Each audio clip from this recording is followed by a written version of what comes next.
Right then, video of the Capri then. I've already done an intro, which you'll see in a minute, because we didn't storyboard this, did we? No. No, we should like have. usual. Yeah, as normal. So I won't do an intro as such, but just obviously quickly show you under the bonnet. You will hear me go over all these things again in the video, but again, storyboard. We really should do one. So, customer's bottom end, 4.6 4 litre pistons, so it'll be in the 10 somewhere compression ratio wise. Customer's cylinder head, rebuilt with new valves, new guides, new springs, Piper springs. They're ported heads on standard valves, so sort of a stage 2. Full RPi ignition kit. Changed over to the Edelbrock carburettor, which I explain in a few minutes in this video. All ticking noises gone. Starts and idles really nicely, which I will just walk round the other way, Steve, so I don't need to come near you. Lucky it's not a long car, really. Yeah, and fire it up. We're in neutral. I hope so. So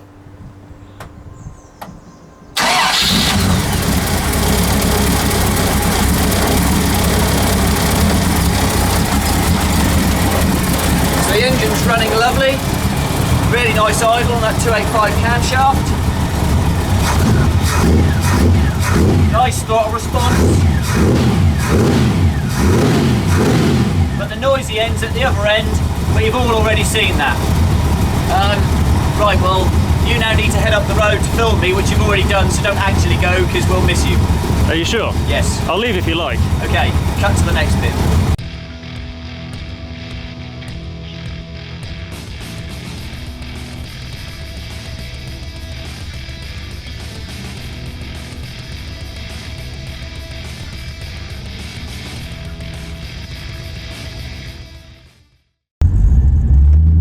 Let's go for a bit of a road test in this Capri then.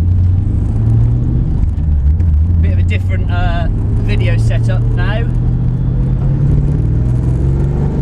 Obviously Steve can't sit in the car with me with the camera due to the coronavirus and everything, so he's set up a couple of GoPros in here. One of them had actually already fallen down, so hopefully I'll put that back in roughly the right place. Hopefully they're all set up with the correct orientation, so I'm not upside down. And hopefully you can hear me over this exhaust. So if it sounds like I'm shouting, I am. Because if I talk normally, I'm not sure you'd hear me when we've got the loud pedal engaged. So specs on this engine came into us as a 4.6, which it still is, and had 4 litre pistons installed, which we've left installed. We've not touched anything on the bottom end. Came in with a tapping noise, and yeah, we had found an issue with a rocker arm, but that didn't cure it. So we went down to the camshaft, and it turned out that the lifters that we used, or the followers, were an American style, where the actual bucket that the push rod sits in is a lot lower down. So obviously that was messing up preload and everything. So it's now running a Piper 285 camshaft, and the customer's cylinder heads were rebuilt, new valves and valve guides. They are ported, but they're on standard valves. And the quad del auto carburettors have been removed for the Edelbrock carburettor. Obviously the quad del auto carburettors have got an amazing look to them and a great sound, but we had issues with fueling on 3 of the cylinders. You could actually blank the airway off, and it had no effect whatsoever to the engine running. And the customer wanted a known quantity in terms of an end bill, so obviously the Edelbrock carburettor was selected, and the quad del auto carburettors he can have maybe refurbished later on, or sell on. So being a 4.6 and a high compression 4.6, this will be somewhere in the 10s.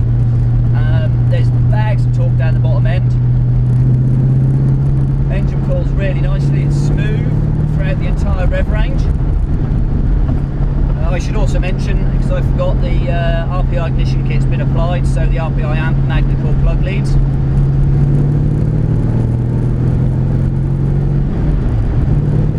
Now, somewhere down this road, Steve has already driven in a separate car, and we'll get a couple of flyby videos as we all normally do.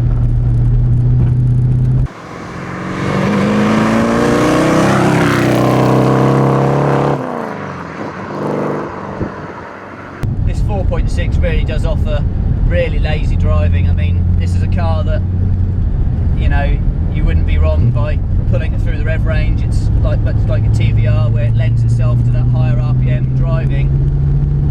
You just don't need to. I mean, you're just down the bottom end of the revs, under 2,500 RPM most of the time. Just nice and casual driving. It's smooth.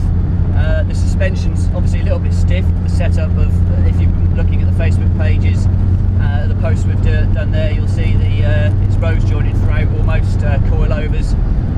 It's still on original on the leaf springs on the back end, but yeah, it is quite a firm ride. But the engine really does just offer that lazy bottom end run, nice and easy driving. I mean, I'm in fifth now. I dare say I can pull it down to 15-20 mile an hour in fifth. There's 30 on the speedo. It'll just pull 30 easy, effortless in fifth gear.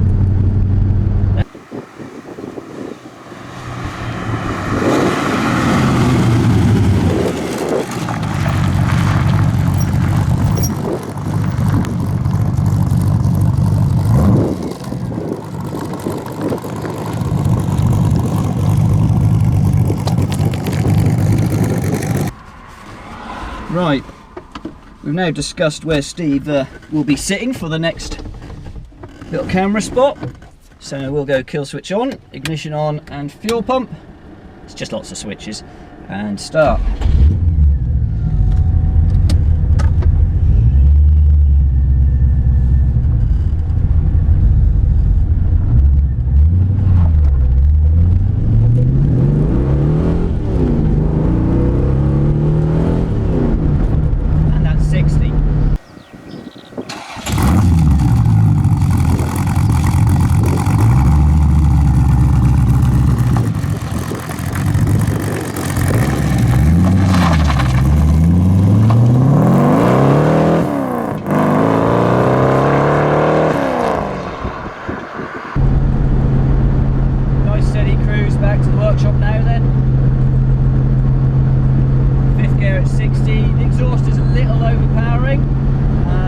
Given the build of the car, roll cage, stiff suspension, etc., it's not a car you're going to be touring in.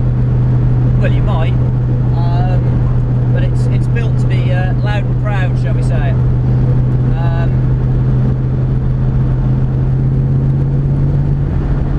The engine does just sort of want to go,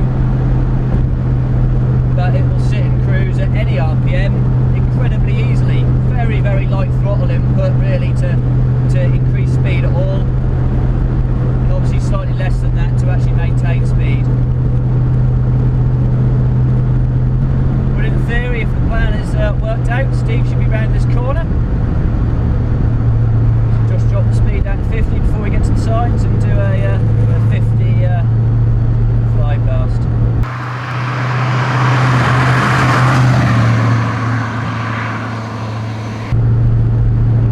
Back to the workshop now and see how long it is before Steve realises I'm not coming back for more videoing. So that'll conclude this video really. Not the normal style with the Steve giving me a hard time or trying to jump behind the steering wheel. But it is what it is. We're still functioning during this pandemic. Thank you actually to all of our customers that have been ordering parts. Mail order's been very busy. I'm guessing lots of people have been at home working on their cars. We've had a couple of cars like this one where customers have had them delivered to us, or we've collected them using Nigel, our driver. So thank you for supporting us through this as well. Stay safe everybody, and